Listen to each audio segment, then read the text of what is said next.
प्राचीन मिस्र के लोग बड़े खौफनाक थे। जब उनकी मौत होती थी तो उनके नाक में खास उपकरण डालकर उनके दिमाग को उनके शरीर से बाहर निकाल दिया जाता था। जी हाँ दोस्तों, उनके नाक के जरिए उनके दिमाग को बाहर कर दिया जाता था।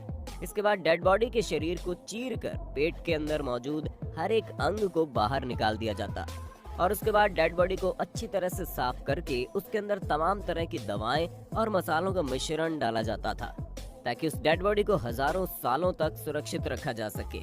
और उसके बाद उन डेड बॉडी को एक तिकोने आकार वाले स्ट्रक्चर के भीतर गहराई में दफन कर दिया जाता था। जी हाँ, वही तिकोना आकार वाला स्ट्रक्चर जिसे हम पिरामिड के नाम से जानते हैं। दोस्तों, पहली बार जब वैज्ञानिकों ने इजिप्ट में मौजूद उस पिरामिड को देखा तो उन्हें समझ ही नहीं आया कि आखिर ये चीज क्या है।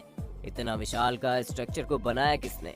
क्या वास्तव में पुराने जमाने के इंसानों ने इतने बड़े स्ट्रक्चर को बना दिया जिसे आज के वक्त में बनाना लगभग नामुमकिन है?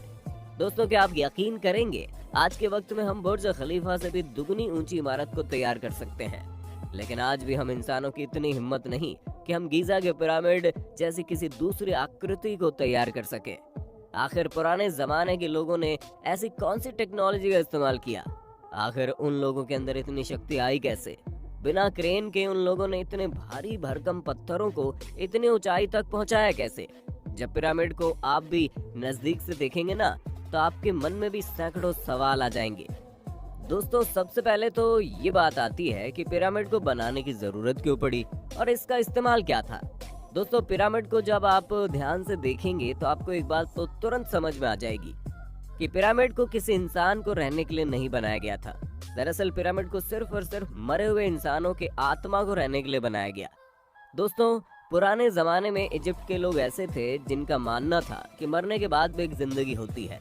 मरने के बाद जब एक आत्मा भौतिक शरीर को छोड़ती है तो उसके बाद भी उसका एक जीवन होता है और उसी आत्मा को रहने के लिए पिरामिड जैसी आकृति बनाई जाती थी। लेकिन इजिप्ट के लोगों की खास बात ये थी कि वे लोग मरे हुए शरीर को खास तरीके से तैयार करके पिरामिड के अंदर दफन कर देते थे, जिसे हम मम्मी के नाम से जानते हैं। शोधकर्ताओं के अनुसार मम्मी बनाने की प्रक्रिया आज से करीब 5000 साल पहले शुरू हो चुकी थी। उस वक्त वहां रहने वाले अपराधियों को छोड़कर शहर में रहने वाला कोई भी इंसान मरने के बाद अपने शरीर का मम्मीफिकेशन करवा सकते थे। हालांकि उस वक्त भी वहां के समाज में अमीरी और गरीबी का बोलबाला था। जो लोग अमीर होते थे उनके शरीर का मम्मी बेहतरीन तरीके से तैयार होता था और जो लोग गरीब होते थे उनको गरीबी वाले अंदाज में, और जो वहां का राजा होता था उसके मृत शरीर के मम्मी बनाने का प्रोसेस सबसे अधिक खर्चीला और तगड़ा होता था। दोस्तों, उस वक्त जैसे ही किसी इंसान की मौत होती थी उसके डेड बॉडी को एक खास तरह के सेंटर में पहुंचाया जाता था जहां पर उस वक्त के वैद्य मौजूद होते थे। आपको जानकर हैरानी होगी कि डेड बॉडी के नाक में एक खास तरीके का उपकरण डालकर डेड बॉडी का दिमाग बाहर निकाल दिया जाता था। अब आप अंदाजा लगा सकते हैं कि ये प्रक्रिया कितनी खतरनाक होती होगी। उसके बाद डेड बॉडी के पेट में चीरा लगाकर उसे खोल दिया जाता और अंदर मौजूद चीजों को बाहर निकालकर अच्छी तरह से साफ कर दिया जाता था। खाली पेट में तमाम तरह की ऐसी चीजें भरी जाती थी जो कि डेड बॉडी को सुरक्षित रख सके। इसके बाद डेड बॉडी को लिनेन के कपड़े में लपेट दिया जाता। ये प्रोसेस इतना बेहतरीन था कि 5000 साल पहले की गई ये प्रक्रिया आज भी कई डेड बॉडी को सुरक्षित रख पाई है। आज भी उन डेड बॉडी के हेयर, स्किन और टैटू बहुत ही बेहतरीन स्थिति में मौजूद है। डेड बॉडी का मम्मीफिकेशन होने के बाद वो तैयार हो जाते थे अपने गांव में जाने के लिए। उन्हें पिरामिड में बहुत गहराई में दफन कर दिया जाता था और उसके साथ ही उनके कुछ कीमती खजाने को भी उनके साथ दफन कर दिया जाता, जैसे कि ज्वेलरी, डेकोरेटिव स्टैच्यू और ऐसी चीजें जो आफ्टर लाइफ उनकी हेल्प करेंगे। उस वक्त जो लोग गरीब होते थे उनके लिए छोटे छोटे पिरामिड या फिर छोटे मोटे मकबरे बना दिए जाते थे, लेकिन जो लोग बहुत अमीर होते थे, जिनका रुतबा सबसे ज्यादा होता था, उनके लिए बहुत ही बेहतरीन स्ट्रक्चर तैयार करवाया जाता था। और उन्हीं स्ट्रक्चर में से एक था the great pyramid of Giza, जिसे उस वक्त वहां के राजा के लिए तैयार करवाया गया। लेकिन वो स्ट्रक्चर ज्यादा सिर्फ एक मकबरा नहीं बल्कि आज पूरी दुनिया के लिए एक रहस्य बना हुआ है। दोस्तों, एक रिसर्च के मुताबिक the great pyramid of Giza को बनाने में 1 लाख से अधिक मजदूरों की मदद लेनी पड़ी। 2013 की एक रिपोर्ट के अनुसार कंस्ट्रक्शन वाली जगह पर हर रोज करीब 20,000 किलो का मीट प्रोड्यूस किया जाता था। ताकि पिरामिड बनाने वालों को अच्छा खाना खिलाया जा सके। ये भी कहा जाता था कि वर्कर इतनी आसानी से इतनी मेहनत का काम इसीलिए कर पाते थे क्योंकि उनके गांव से ज्यादा अच्छा खाना उन्हें कंस्ट्रक्शन साइट पर दिया जाता था। दोस्तों, आपको जानकर हैरानी होगी कि the great pyramid of Giza को तैयार करने के लिए लाखों पत्थरों का इस्तेमाल किया गया, और उससे भी अधिक हैरानी वाली बात तो यह है कि उनमें से हर एक पत्थर का वजन कम से कम 2.5 टन है। और हैरत की बात तो यह है कि आज के वक्त में हम इंसानों के पास जो सबसे बेहतरीन क्रेन मौजूद है, वो भी उस पत्थर को उठाकर 130 मीटर ऊंचाई तक नहीं ले जा सकता। आखिर आज से हजारों साल पहले उन लोगों ने ऐसा कैसे किया? शोधकर्ता बताते हैं कि उस वक्त मजदूरों ने इतने भारी भरकम पत्थर को एक जगह से दूसरी जगह ले जाने के लिए बहुत बड़े स्लेज का इस्तेमाल किया होगा, जिसे बहुत से मजदूर मिलकर खींचा करते थे। जब इस स्लेज को खींचा जाता था तब स्लेज के सामने आने वाले रेत को पानी डालकर गीला कर दिया जाता, जिससे कि उनका फ्रिक्शन कम हो जाए और स्लेज को आगे खींचना बहुत आसान हो जाए। अब तक इजिप्ट में बहुत सारे ऐसे प्राचीन कलाकृतियां देखने को मिली हैं, जिसमें मजदूरों को स्लेज के आगे पानी डालते हुए दिखाया गया है।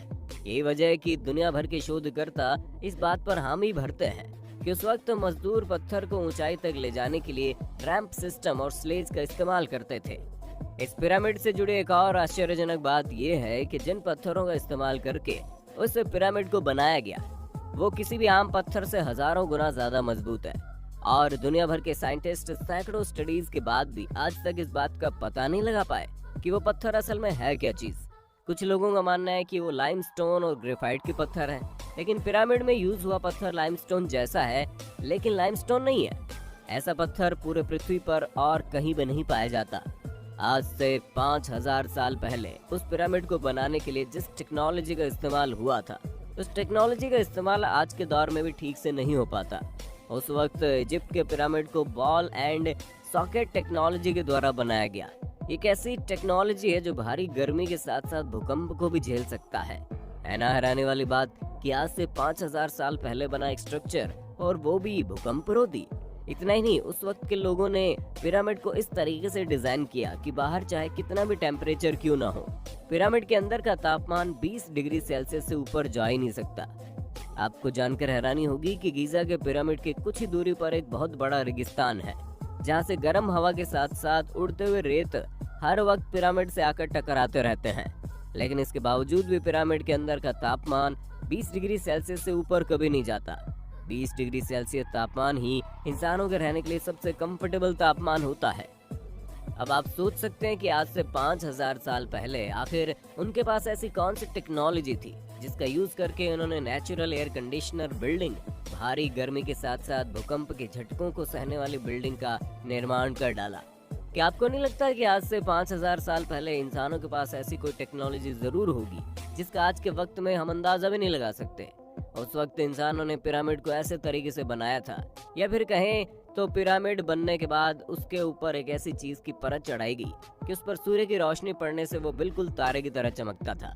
उसकी चमक इतनी ज्यादा थी कि चंद्रमा के ऊपर से भी पिरामिड के उस चमक को आसानी से देखा जा सकता है। लेकिन अफसोस की बात, आज से कुछ सदी पहले आए एक भूकंप की वजह से वो परत पूरी तरह से झड़ गई। हालांकि उसके अवशेष अब भी पिरामिड पर बचे हैं। दोस्तों, आपको जानकर हैरानी होगी, आज भी इजिप्ट में ऐसी ऐसी चीजें मिलती हैं जो हैरान करने वाली हैं। कभी हजारों साल पुरानी डेड बॉडी, तो कभी ऐसी अनोखी स्ट्रक्चर जिसे हम इंसानों के लिए बनाना ही असंभव है। और कई बार तो ऐसी चीजें मिली है जिसका संबंध दूसरे ग्रह पर रहने वाले जीवों से भी जोड़कर देखा जाता है। वैज्ञानिक तो ये भी कहते हैं the great pyramid of Giza को इंसान ने नहीं बल्कि किसी दूसरे ग्रह से आए जीवों ने तैयार किया है। अगर आप पिरामिड ऑफ गीजा और एलियन के रिलेशन के बारे में डिटेल में जानना चाहते हैं तो हमें कमेंट करके बताना। हम अपनी अगली वीडियो उसी टॉपिक पे और ले आएंगे। वीडियो अच्छी लगी तो लाइक कीजिए, हमारे चैनल को सब्सक्राइब करके बेल आइकन को ऑन करना बिल्कुल